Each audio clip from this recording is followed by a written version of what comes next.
आज से 100 साल पहले किसी को मालूम भी नहीं था कि पानी को बेचा जा सकता है, लेकिन आज बड़ी सारी कंपनीज हैं जो कि शुद्ध पानी बेच रही हैं। पैकेज्ड वाटर के नाम पर उनकी कंपनियां बहुत धूम मचा रही हैं। लेकिन क्या आपको मालूम है कि इंडिया का एक ऐसा ब्रांड जो आज शुद्धता का प्रतीक बन चुका है, उसकी कहानी क्या है? ये कहानी उस कंपनी की है जो शुरुआत में मलेरिया की दवा बनाती थी, लेकिन बाद में पैकेज्ड वाटर बेचने लगी। फेलिस बिस्लेरी नाम के इटली के बिजनेसमैन ने इसकी शुरुआत की। 1921 में उनकी मृत्यु हो गई मिलान में। उनके चले जाने के बाद डॉक्टर रोजीज ने इस कंपनी को संभाला, इसके मालिक बने। शुरुआत में बिस्लेरी कंपनी मलेरिया के इलाज के लिए दवा बनाने की कंपनी थी और उस वक्त इसकी एक ब्रांच अपने इंडिया में मुंबई में थी। इंडिया के जाने माने बिजनेसमैन खुसरू संतूक, उनके जो फादर थे वो बिस्लेरी कंपनी के लीगल एडवाइजर थे और साथ में डॉक्टर रोजीज के अच्छे दोस्त भी थे। डॉक्टर रोजीज ने देश में बढ़ रही जो बिजनेस की डिमांड थी उसको देखते हुए दूसरों से कुछ अलग करने का डिसाइड किया। वो ये सब सोच ही रहे थे कि तभी उनके मन में आया कि क्यों ना बिस्लेरी बिजनेस की शुरुआत इंडिया में की जाए। इंडिया में ब्रांडेड वाटर बेचने का फॉर्मूला तो तैयार था डॉक्टर रोजीज के पास में, लेकिन अब जिम्मेदारी थी खुसरू संतूक साहब को बनाने की।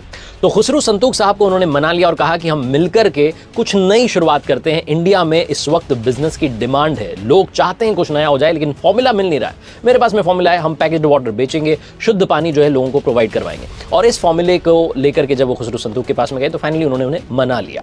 खुसरू संतूक तैयार थे वाटर प्लांट लगाने के लिए और शुरुआत करते हैं वो मुंबई के ठाणे क्षेत्र में बिस्लेरी वाटर प्लांट की 1965 में। उसके बाद में ये काम जो था रुकने वाला नहीं था। शुरुआत में लोग जो थे वो खुसरू संतूक साहब को पागल कहने लगे कि ये क्या कर रहे हैं, मतलब पानी थोड़ी ना बिकेगा।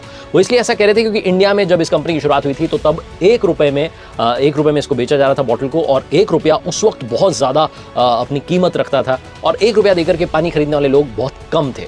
बिस्लेरी वाटर प्लांट को मुंबई में स्थापित करने के पीछे जो सोच थी वो ये थी कि उस समय वहां पीने का जो पानी था वो लायक नहीं था, पानी पीने के लायक नहीं था। इस वजह से डॉक्टर रोजीज ने सोचा कि लोगों को शुद्ध पानी नहीं मिल रहा है और ये जो हमारा बिजनेस है शुद्ध पानी वाला, वाटर प्लांट वाला, ये बहुत अच्छे से चलेगा। लेकिन ऐसा हुआ नहीं। इटली के बिजनेसमैन ने बिस्लेरी कंपनी की शुरुआत की। अब आप सोच रहे होंगे कि इंडियन कंपनी कैसे बन गई, तो पहले शुरुआत की बात कर लेते हैं। शुरुआती दिनों में बिस्लेरी के 2 प्रोडक्ट्स मार्केट में बिक रहे थे। पहला था बिस्लेरी वाटर, दूसरा था बिस्लेरी सोडा।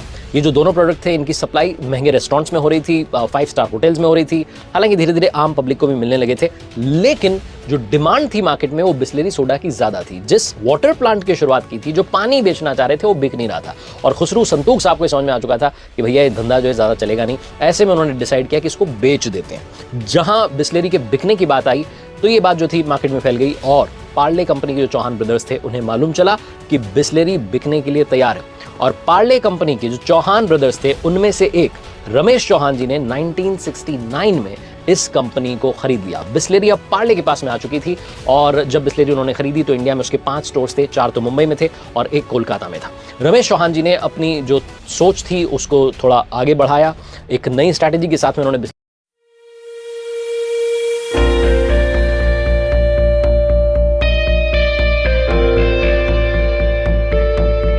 को मार्केट में लॉन्च किया। वो कंपनी पानी तो बेच ही रहे थे बिस्लेरी कंपनी का, लेकिन साथ में 2 और ब्रांड लेकर के आए, बबली और स्टिल, और साथ में बिस्लेरी सोडा भी वो लेकर के आए। तो पार्ले ग्रुप ने कई सालों तक बिस्लेरी के नाम से इसे बेचा।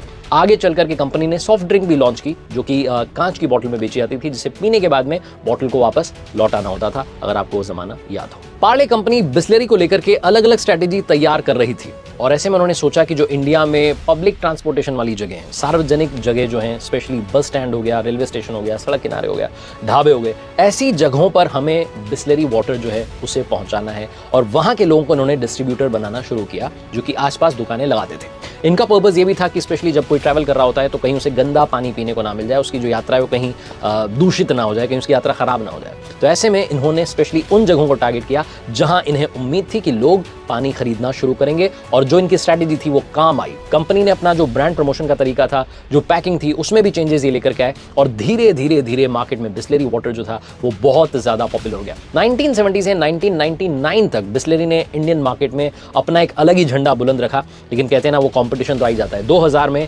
बेलेक्वाफिना और किनले जैसी कंपनीज आई और उन्होंने भी ये दावा किया कि वो शुद्ध पानी जो है भारतीय कंज्यूमर्स के लिए उपलब्ध करवा रही हैं और ऐसे में चैलेंज आया बिस्लेरी के सामने। अब उन्हें फिर से खुद को रीपोजिशन करना था, फिर से सोचना था, नई जो है स्ट्रैटेजी उसे लेकर के आनी थी। बिस्लेरी ने बॉटल के साइजेस में चेंज वो लेकर के आया, अलग अलग साइज़ की बॉटल्स उन्होंने मार्केट में उतारी और अपने जो एडवर्टीजमेंट का तरीका था उसको भी उन्होंने चेंज किया।